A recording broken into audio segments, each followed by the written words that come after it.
والے کرامت پہ لاکھوں سلام.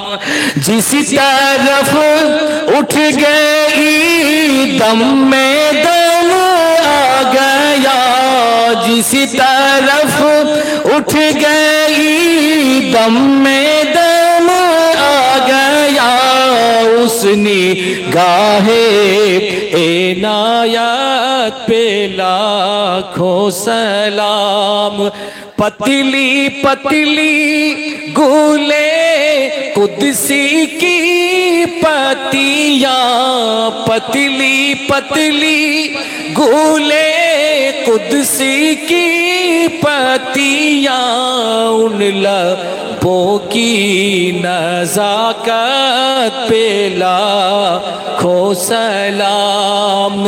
ایک میرا ہی رحمت میں دعویٰ نہیں, ایک میرا ہی رحمت میں دعویٰ نہیں, شاہ کی ساری امت پہ لاکھوں سلام. ہم یہاں سے پڑھے وہ مدینے سنے, ہم یہاں سے پڑھے وہ مدینے سنے, مصطفیٰ کی سماعت پہ لاکھوں سلام. مجھ سے خدمت کے قدسی کہے ہر رضا, مجھ سے خدمت کے قدسی کہے ہر رضا, مصطفیٰ جان رحمت پہ لاکھوں سلام. شمع بز میں ہدایت پہ لاکھوں سلام. یا نبی سلام, یا رسول سلام علیکہ, یا حبیب سلام علیکہ, صلوات اللہ علیکہ. آپ کا تشریف لانا وقت بھی کتنا سہانا, جگمگا اٹھا زمانہ, حوریں پڑھتی تھی ترانہ. یا نبی سلام علیکہ, یا رسول سلام علیکہ, یا حبیب سلام علیکہ, صلوات اللہ علیکہ.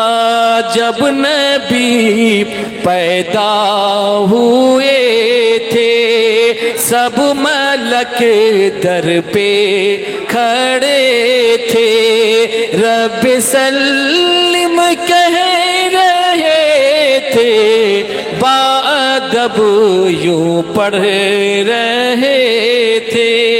یا نبی